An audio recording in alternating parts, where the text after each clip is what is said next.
செல்வி, கோயிலுக்கு வந்தியா? உன்னை பார்க்கத்தான் வந்தேன். என்னையா? என்னம்மா விஷயம்? நீ மாமனை கட்டிக்கணும்னு ஆசைப்படுறியா? இந்த பாரு, நான் என் மாமனை கட்டிக்கணும்னு ஆசைப்படுறேன். அதனால ரெண்டுல ஒண்ணு நாமளே முடிவு பண்ணிக்கலாம் தான் நான் உன்னை பார்க்க வந்தேன். இப்படி உட்கார். காசு வச்சிருக்கியா? 1 ரூபி. 1 ரூபா. செல்வி, வேண்டாம் செல்வி. எதுக்கு இந்த விளையாட்டெல்லாம்?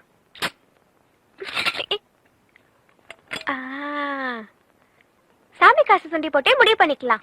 செல்வி, பூ விழுந்தா மாமா எனக்கு, தலை விழுந்தா மாமா உனக்கு. புரியுதா? வேண்டாம் செல்வி. சின்ன வயசுல இருந்தே நம்ம 2 பேரும் இப்படிதானே. உனக்கு பிடிச்ச சாமியை நீ வேண்டிக்க, எனக்கு தெரிஞ்ச சாமியை நான் வேண்டிக்கிறேன். Okay, ready? 1 2 3. ராமசாமி, அப்பசாமி, குப்புசாமி, தங்கசாமி, வெள்ளிசாமி, பொண்ணுசாமி, சாமி கொண்டு வரேனே. பொண்ணுசாமி, குருசாமி, ஐயப்பசாமி, இன்னும் வேற என்ன சாமி?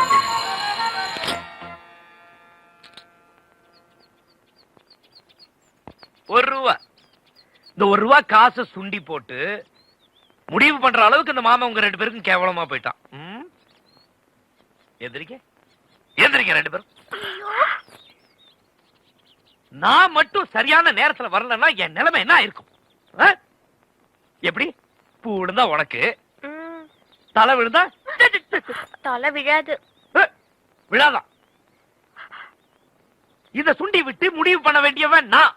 ஆளாளுக்கு சுண்டி விட்டுட்டு இருந்தீங்கன்னா இந்த ராஜகுமார் என்ன இழுச்சுவாய் நினைச்சீங்களா?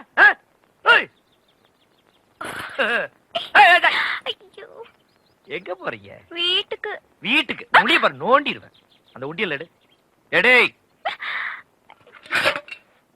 அது அங்க போய் மாட்டு.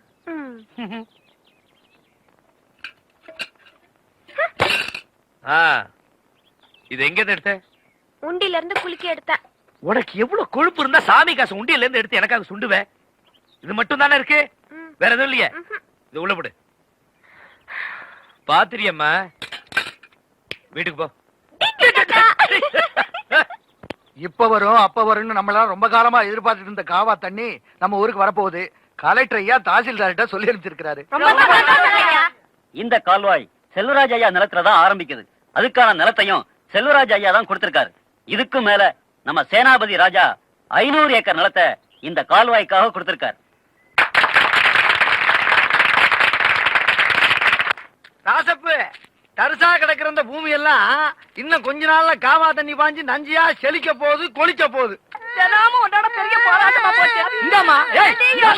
பேசுறதும் புரிய மாட்டேங்குது. நான் என்னடி பண்ணி சொல்லுவேன்? ஏன் இப்படி அடிக்கிறீங்க? ஏமா இப்படி குழந்தைய போட்டு அடிக்கிறீங்க? இதுக்கு காதும் கேட்க மாட்டேங்குது, வாயும் பேச தெரியல. இத வச்சுக்கிட்டு நான் என்னையா பண்ணுவேன்? இந்த பாருங்க, காது கேட்டாதான் குழந்தைக்கு பேச வரும். முதல்ல காது கேட்கறதுக்கான வழியை பாருங்க. நேரா டவுன் ஆஸ்பத்திரி போங்க, டாக்டர் ராஜா ரவி பாருங்க. நான் அனுப்பிச்சேன்னு சொல்லுங்க, அவர் எல்லாம் பாத்துக்குவாரு. இந்தாங்க, இதை வச்சுங்க. ராசப்பு கொடுக்கறாருல வாங்கிடுமா? பாப்பா, அம்மா கிட்ட போ.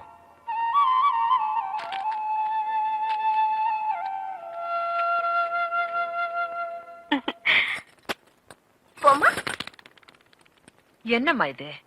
எப்ப பார்த்தாலும் இந்த புறா கிட்ட லெட்டர் எழுதி அனுப்பிக்கிட்டு இது எங்கே கொண்டு போய் விடுமோ தெரியல. சீக்கிரமா எல்லாமே நல்லபடியா முடியணுங்கிறதுக்காகத்தான் இத அனுப்புறேன்.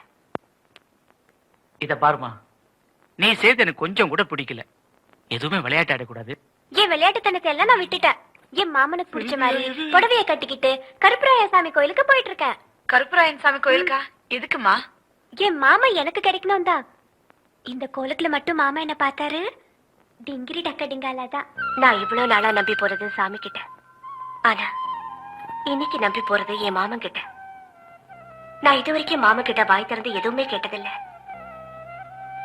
இன்னைக்குதான் முதல்ல கேட்க போறேன். அதுக்கு அவரு ஓ குடுக்கறேன்னு சொல்லுவாரு. அப்படின்னா உன்னையே குடுமாமான்னு கேட்பேன். அதுக்கு அவர் என்ன சொல்ல போறாரோ தெரியல. நிச்சயமா மாமா என்னத்தான் கட்டிக்குவேன்னு சொல்லுவாரு.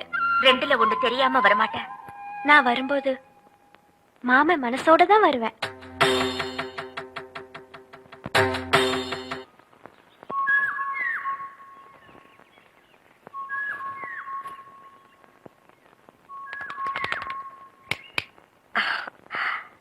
கோயிலுக்கு போறவங்க தேங்காய் பழத்தோட தான் போவாங்க.